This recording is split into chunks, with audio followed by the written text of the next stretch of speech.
Según un dicho popular, conociendo el pasado se está preparando para el futuro, o lo que es lo mismo, el futuro depende del pasado. Vamos a decir que esta sintética frase sería una tópica y prosaica forma de explicar para qué sirve la historia, esa pregunta que tantas veces se ha formulado mucha gente.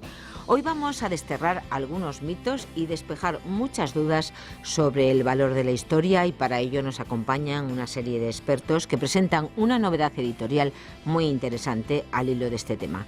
El profesor de Historia Política y Social Contemporánea de España de la UNED, Miguel Martorell, conduce este coloquio.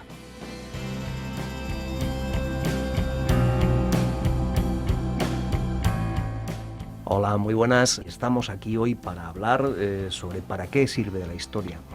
Y vamos a hablar sobre para qué sirve la historia en torno a los comentarios sobre un libro que acaba de publicarse. El libro se llama En primera persona, Testimonios desde la utopía. Lo edita Marisa González de Oleaga y lo publica la editorial NED Gedisa Ediciones.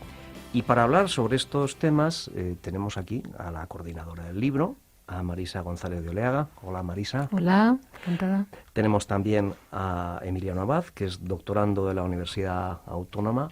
Emiliano, ¿doctorando en qué? ¿Qué estás haciendo? Bueno, es en historia contemporánea y me he metido un poco en el mundo de los museos y las representaciones culturales, cómo hablan de la historia, qué lugar le dan a la historia, cómo construyen identidades. Y tenemos también a Georg Krismanix, que es doctorando de la Universidad Complutense. ¿Tú sobre qué trabajas, Georg? Trabajo el tema de las clases medias, sobre todo en el Cono Sur, Chile y Brasil, y mirando un poco la relación de la clase media que tiene con sectores de la derecha política en América Latina. El libro se llama En primera persona, Testimonios desde la utopía. El hecho de que la palabra utopía y la palabra testimonio figuren en el título ya es relevante. Yo quería preguntarte, Marisa, en relación con el libro, ¿qué es lo que entiendes por utopía? Porque lo cierto es que el libro toca temas muy dispersos. Hay capítulos que están centrados en las vivencias de una vieja militante anarquista, otros que abordan medios de comunicación, pues desde la experiencia de radios solidarias o sobre cómo hacer una televisión sobre la utopía.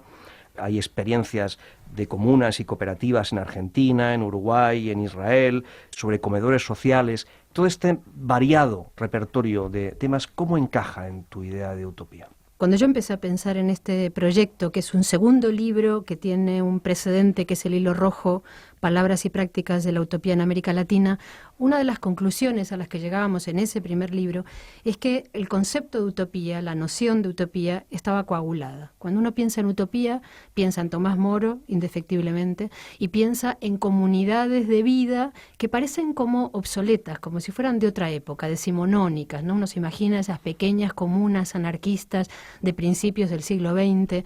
Entonces, una de las propuestas, de los propósitos, era explorar el concepto de utopía. Hay un lema en la historia, los historiadores manejan una afirmación, un moto, un lema, que después nos siguen, que es el de las ideas, los conceptos, son producto de una época. Sin embargo, el concepto de utopía se ha quedado coagulado en otra época. Entonces se trataba al mismo tiempo de repensar las utopías concretas y de repensar el propio concepto de utopía. Cuando yo empecé a trabajar sobre esto, la idea de utopía no era la de esas comunidades intencionales o esas comunidades de vida cerradas sobre sí mismas que habían tenido lugar en el siglo XIX y en el siglo XX, sino pensar la utopía desde la función utópica, desde ese presupuesto que manejaba el filósofo Ernest Bloch, que es la utopía como un impulso, como ese impulso humano que nos permite pensar otras realidades, otras posibilidades, otros mundos posibles. Esa es la idea de utopía, y en eso se justifica el que este libro tenga capítulos tan diversos y dispersos como una radio comunitaria, al mismo tiempo que una comuna anarquista o un kibutz en Israel, ¿no? Esa es un poco la idea. Emiliano, ¿cómo un investigador sobre museos ve esto de la utopía? Primero, un poco retomando un poco la idea de dispersión que hay en el libro que comentaba Marisa recién, a mí me pareció que yo leí el libro, por supuesto, pero venía de unas lecturas que no tenían mucho que ver con la utopía, y eso también se explica de alguna manera. A mí, más allá de algunas referencias que hay en el libro a Tomás Moro, uno tampoco encuentra una definición de utopía, o la utopía era esto y ahora debemos entenderla como esto. En esta idea, digamos, yo creo que cada autor, y en esto creo que tiene mucho que ver la idea de la primera persona, cada autor, en base a la propia referencia que tenía sobre una experiencia del pasado, entendió la idea de utopía de una forma muy particular, muy personal, y entonces yo creo que se apropió de una manera de una cierta entendimiento de lo que es el imaginario utópico ese que estaba coagulado, y lo ejercita en cada capítulo de una manera diferente. Entonces, como lector uno de ese libro, de alguna manera también hace el mismo ejercicio, digamos. Entonces uno se puede identificar más con algunas ideas, ejercicio de la utopía en algunos capítulos y no en otros, y me parece que por eso ahí va el ida y vuelta, no solo con esa experiencia utópica con el pasado, sino también entre quien lee y no lee el libro. Y lo otro que decía Marisa, con respecto al imaginario utópico este coagulado, es que a mí me daba la idea de que uno venía desde afuera, es que la academia y el conocimiento ha tenido bastante que ver con este coágulo, digamos. Yo me acuerdo que cuando la única vez en la licenciatura que veía el tema de las utopías es cuando se hablaba de marxismo. Las utopías eran los proyectos totalmente inertes que el marxismo pretendía de alguna manera dejar al margen.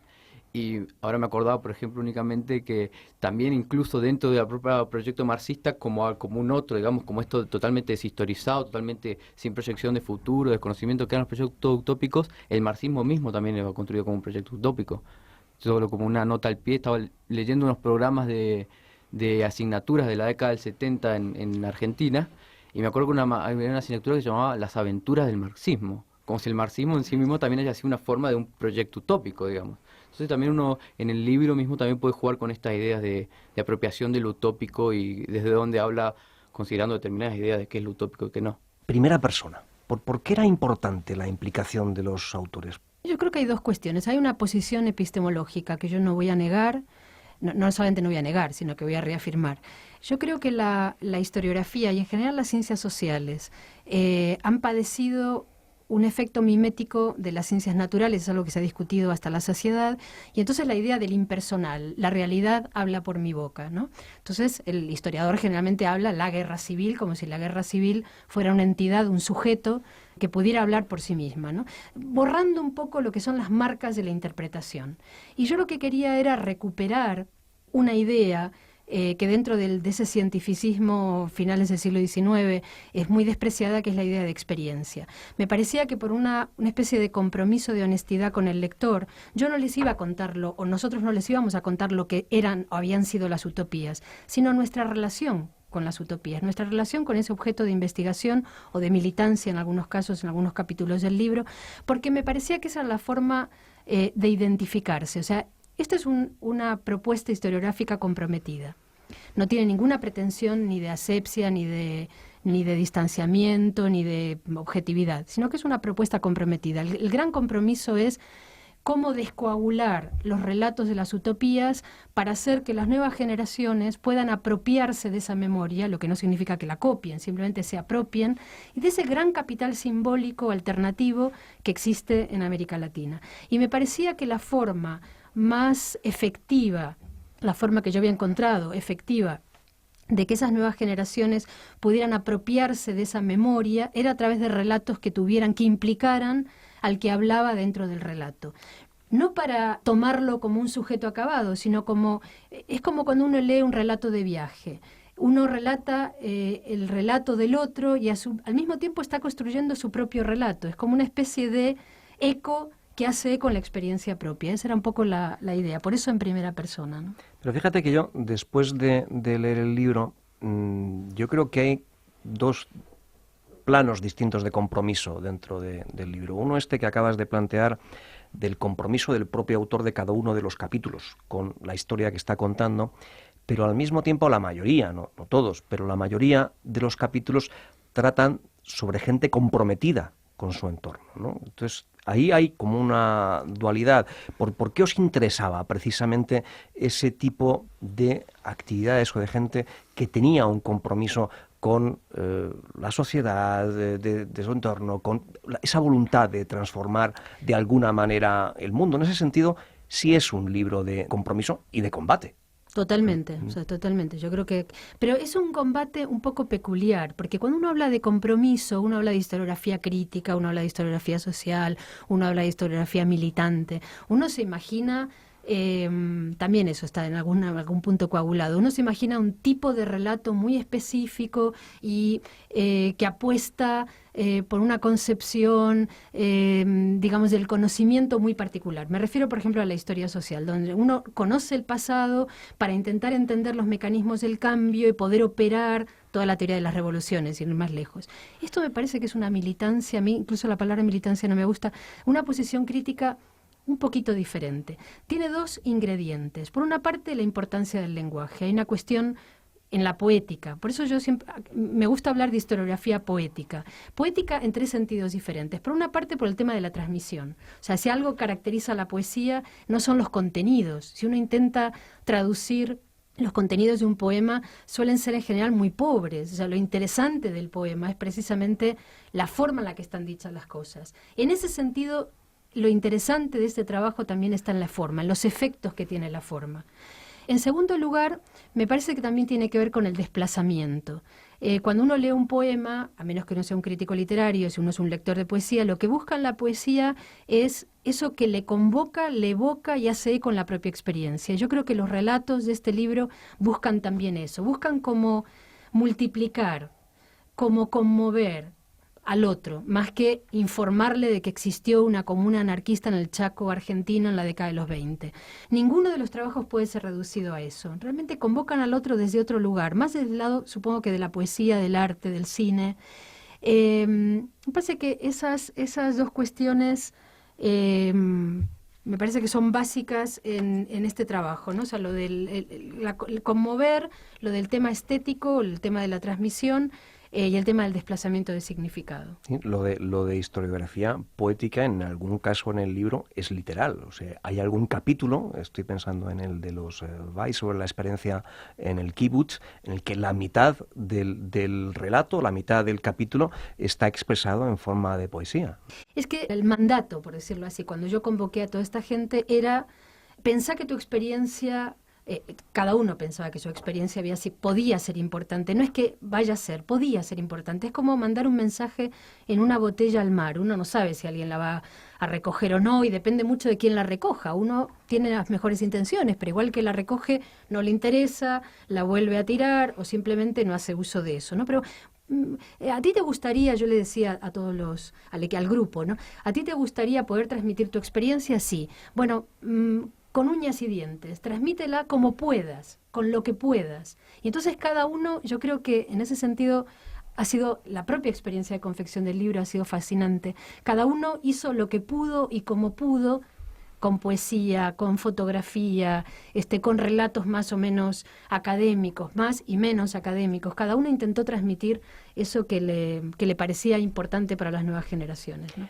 Otra de las cosas que llaman la atención del libro es que está centrado prácticamente todo su contenido en América Latina, sobre todo en el Cono Sur.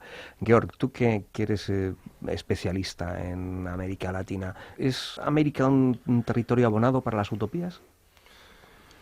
Yo diría que es un territorio como cualquier territorio. O sea, en Europa también hay muchas, o sea, hay posibilidades de utopías, entonces yo no diría que hay un territorio predeterminado para la utopía, ¿no?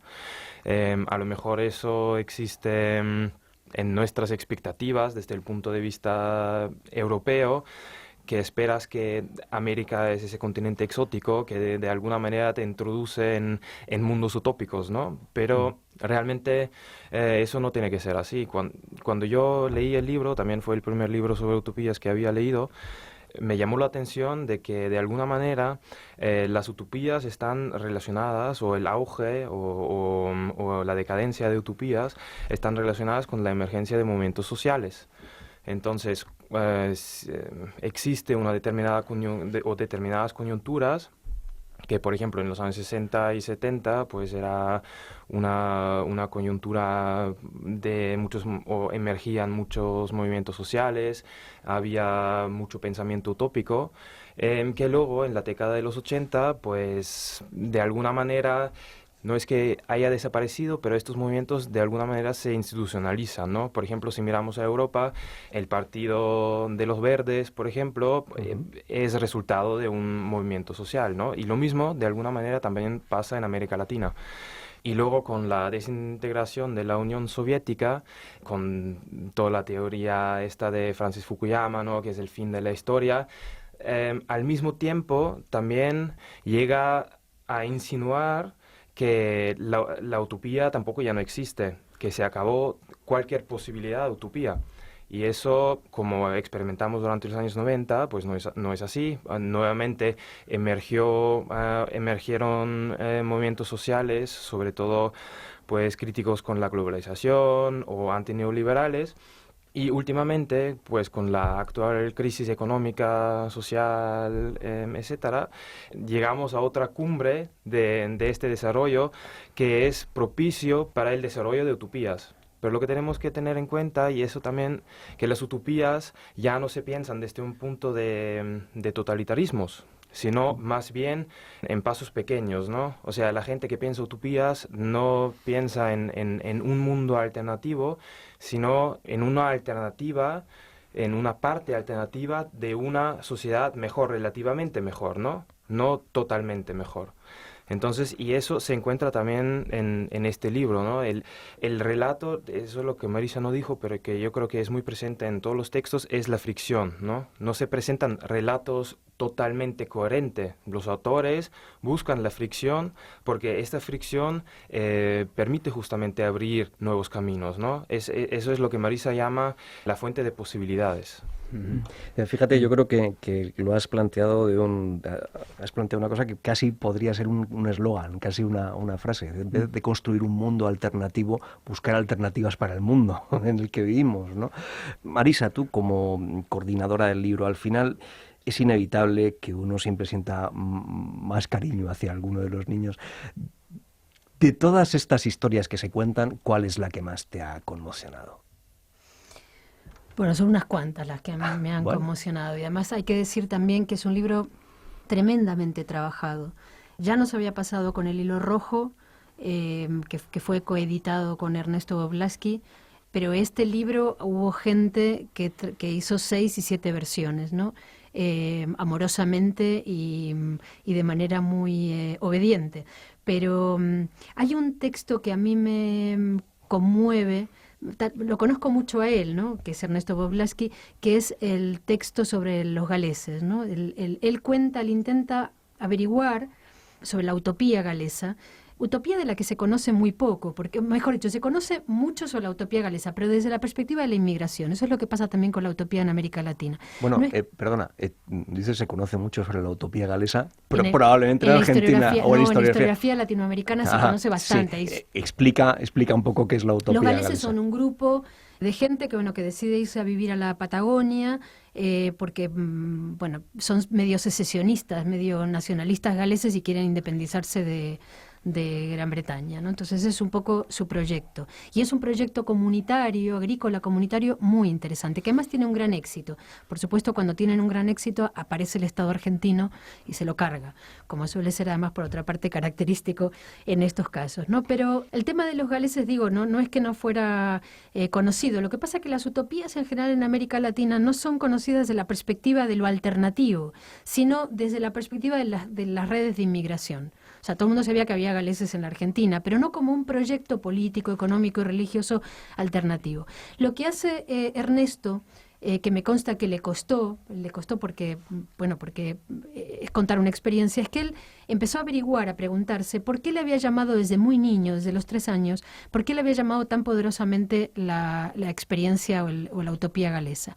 Y entonces encuentra una especie de fricción, una especie de trama con la historia de su padre. Su padre fue rector de la Universidad de Comahue, fue un militante político en la década de los 70 y es prisionero de los militares y cumplió condena en la cárcel de Rawson.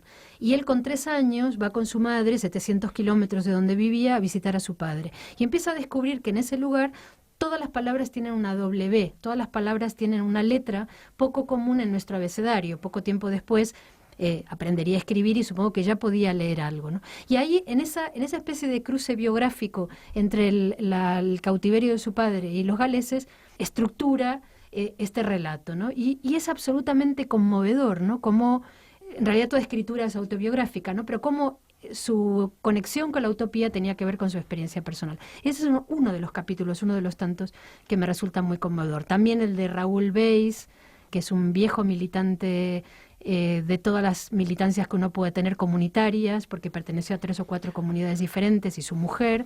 Los trabajos también de Madó Resnick sobre la generación de los 70 y los desaparecidos, Nerina Vysakovsky y el experimento del Club Peretz, que era un club de los judíos no sionistas en el Buenos Aires de los años 50. Hay muchos otros, pero yo creo que si tuviera que quedarme con uno, también el de María Silvia Dilicia sobre un maestro español que va a enseñar a los indios en la Patagonia, pero si tuviera que quedarme con uno que me ha impactado muchísimo, es el de Ernesto Boblaski.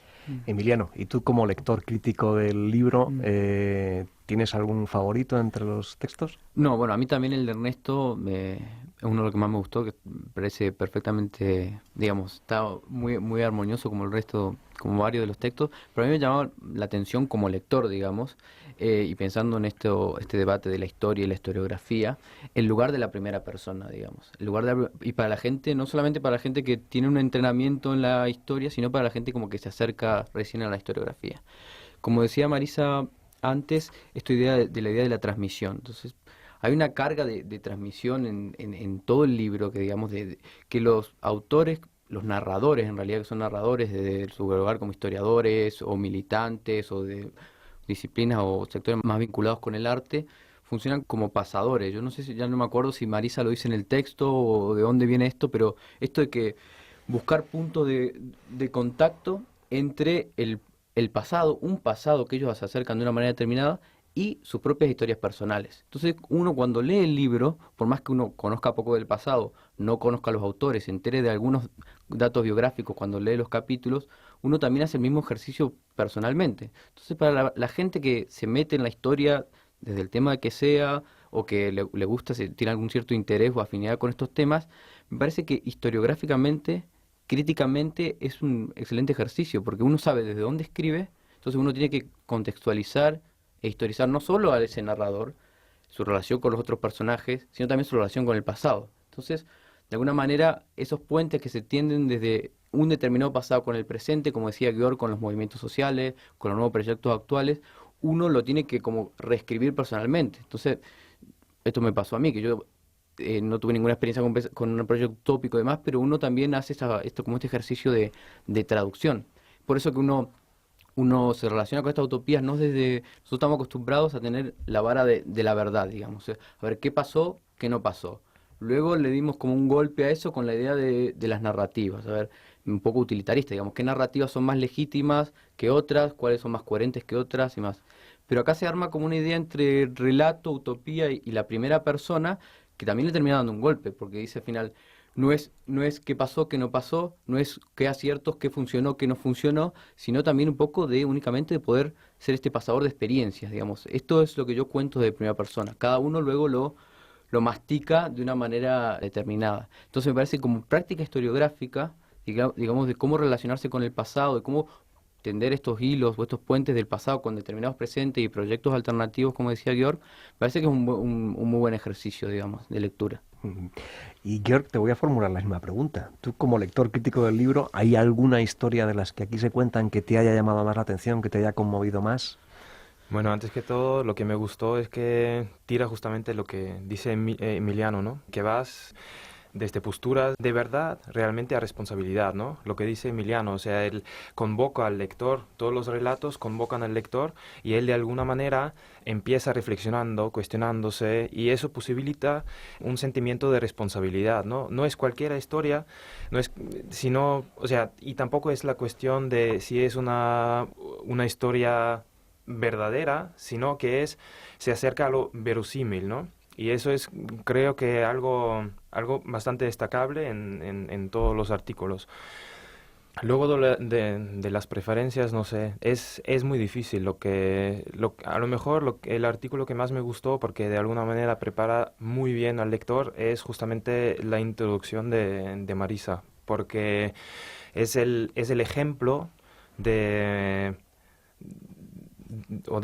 ejemplo de cómo va a seguir el libro, ¿no? Y es como una introducción muy fluida. Muy bien. Bueno, Marisa, brevemente porque nos queda un minuto. Al hilo de tu experiencia con el libro en primera persona, ¿puedes responder a la pregunta inicial de para qué sirve la historia? Bueno, yo creo que la historia, además de todas las otras utilidades que ya han sido vistas, yo creo que es como, vuelvo a lo mismo, como la poesía, sirve para ampliar imaginarios. Cuando a uno le da las metáforas, por ejemplo, ¿no? Cuando uno dice la vida es como un camino, está posicionado ante la vida de diferente forma que si uno dice la vida es como un valle de lágrimas. O sea, realmente el lenguaje y las metáforas nos permiten vivir de otra manera. Yo creo que la historia también. Muy bien, bueno, pues nada, ha sido un placer. Muchísimas gracias, Marisa González de Oleaga, George Krismanix y Emiliano Abad por estar aquí y nada.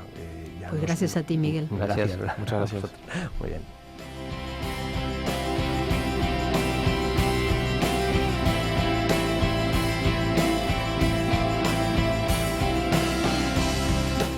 Qué bonito, ¿no? La historia es como la poesía, sirve para ampliar imaginarios. Lo apuntaba la profesora de la UNED del Departamento de Historia, Política y Social Contemporánea de España, Marisa García de Oleaga, coordinadora de este libro en primera persona, Testimonios desde la Utopía, publicado por Net Gerisa Ediciones y que les recomendamos porque, entre otras cosas, como apuntaba Emiliano Abad, doctorando de la Universidad Autónoma, el libro tiende como un puente entre el pasado y el presente. También esto es la historia. Además, ha participado en este coloquio conducido por el profesor de la UNED del Departamento de Historia, Política y Social Contemporánea de España, Miguel Martorell, Georg Krismanix, que realiza su doctorando en la Universidad Complutense. En este punto despedimos Sin Distancias, el programa diario de la Universidad Nacional de Educación a Distancia en Radio 3. Si quieres volver a escuchar este o cualquiera de nuestros espacios, puedes hacerlo en canal.uned.es y en YouTube, donde nos encontrarás en UNED Radio. Mañana regresamos a la misma hora en Radio 3. Hoy hemos hecho posible este espacio a los medios técnicos Juan Antonio Fontán y quien te habla, Ana Aventureira. Saludos y gracias por estar ahí.